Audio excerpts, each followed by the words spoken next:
Do do do do do do do do do do do do. Hey, that guy's wearing the striped shirt again. Hey, as everybody's fully aware, I've got a heavy love affair with the GFX series of cameras. I'm a big medium format fan. I always have been a serious medium format fan.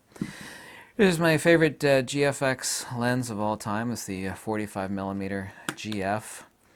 Obviously, it's a prime lens. It doesn't make any difference for prime or zoom. I've stated that that's my favorite. Everybody that's actually bought this off my recommendation pretty much agrees. I have owned all the GFX lenses. I did sell off the 120mm macro, which I'm a big macro fan, but I'm not a fan of that lens at all. And I sold off the 63. Not that there's anything wrong with the 63. It's just about par, and but no lens company has ever produced a line of lenses that were all absolutely incredible. And Fujifilm's never going to do that either. No company is ever going to do that. But I mean, they do have a much higher hit rate than anybody else. So they're just not my favorite lenses. So I did sell off those two lenses.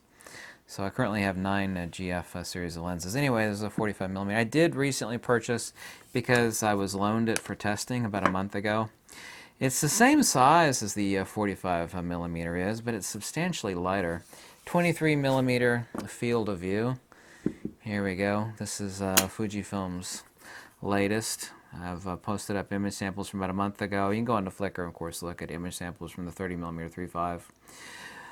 Why did I purchase this lens? And I'm very happy that I did purchase it. I've been waiting a couple months, and I saved up and I purchased this.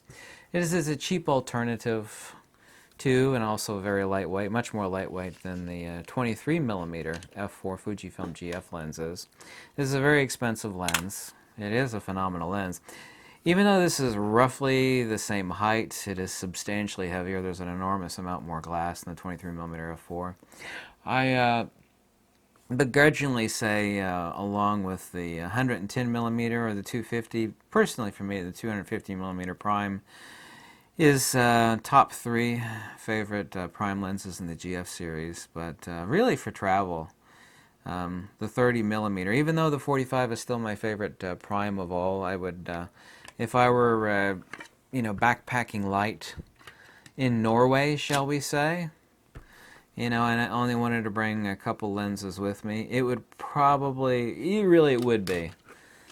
There's something else I want to discuss.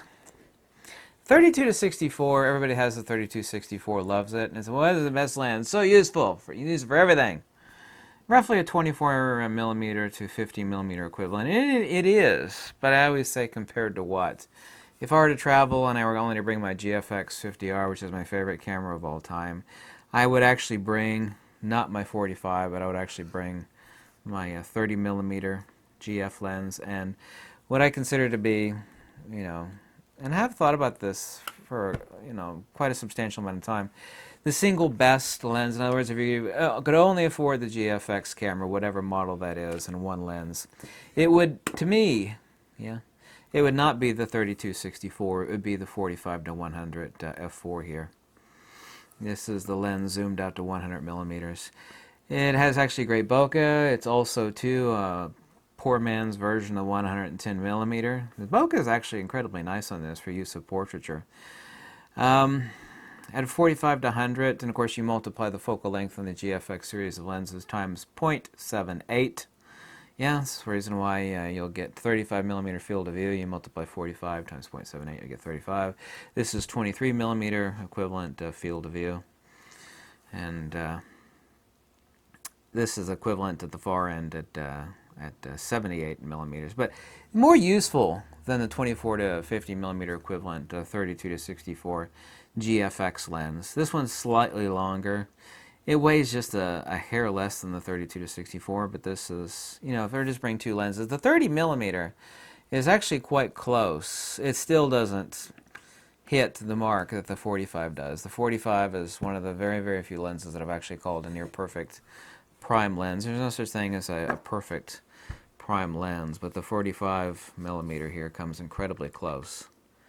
But for travel, or for just general walking around, because even though it looks the same size here, it's actually substantially lighter, especially with the GFX 50R. We wanted a lightweight platform. And I know the 50 millimeter pancake is you know, a lot smaller and a lot more lightweight, and it is a great lens. But I mean, you know, the reason why you have a medium format is not for speed, because it doesn't have speed. It's for ultimate image output, and I would rather pack around the 30 millimeter than the 50. The reason why I and basically everybody else bought the 50 millimeter is they're selling it recently for a long period of time as a loss leader. They were selling it half off for $500, and I bought it at $500, and you probably bought it at $500 also. But to me, the single most useful lens in the GF series of lenses is undoubtedly this, the 45 to 100. The 23 millimeter f4 is absolutely incredible. It is an expensive frigging lens, however. Yeah, but for travel, I would bring the 45 to 100 and the 30 millimeter. Really, you could get by if it's long as it's you're not going to do any telephoto stuff.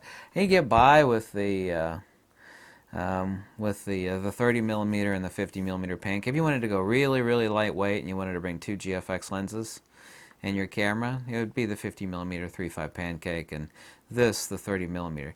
I was actually shocked at how good the 30 millimeter was. I rated it incredibly high. It is actually my second favorite. Well, actually, it's top 3. I kind of put it side by side with a 250 millimeter GF lens. My most useful telephoto GF lens, and it's extremely lightweight. The OIS on it is extremely good. It's the 100 to 200 millimeter. It's very lightweight. It's quite inexpensive, and it's an incredible lens. I really, really love the hell out of the 100 to 200 millimeter GF lens. But this is my pick for the most useful, undoubtedly. Well, I got the 32-64, and I like it. It pretty much does everything. Well, you're right. But once again, compared to what? Depends on what you want to do. You know, if you're doing mostly scenics, interiors, and you want to zoom to do basically everything on that end of things, this is true. But if you wanted to do more portraiture and telephoto, medium format photography, and this really is your pick over that of the 32-64. I absolutely love the 45 to 100. I really, really love the hell out of this lens. But anyway, the 30 millimeter is quite close to the 45, but the 45 is still Fujifilm's best GFX medium format prime, in my opinion, as an owner of all of them. Even though I sold off 2 of them, I sold off 2 because I just didn't use them anymore. I don't particularly, you know, was not really in love with the 120 macro, and it wasn't a 1-to-1 macro anyway. I was not extremely fond of the way it rendered. The 63 is fine enough. So, this lens is great. I don't know why you don't like it. I never said I didn't like it. Just why I said to myself, why would I keep it? This 45 to 100 renders in the bokeh is way better as 63 millimeters and is infinitely more useful as a 45 to 100 than the damn 63 is. Yes, it's a lot larger and a lot heavier than the 63 millimeter GF. This is a much better. So I just asked him, you know, why the hell am I keeping this lens? Why? I sold that lens off really, really cheap to somebody, and you know, he enjoys it, and I gave him a great deal on it. So I lost money on that sale, but I just can't justify keeping it. I was never going to use it anymore, given the fact that I have this and every other GFX lens. So big fan of the GFX series, huge fan of Fujifilm, in case you didn't know that, obviously. By the way, the link to my free Fujifilm book is below. Fujifilm tricks and tips, so please download it. It's free, so on archive.org, and the link is below in the description. Hope you like these videos. So glad I could help. Let me know if you have any questions. Send me an email. Thank you, and good evening.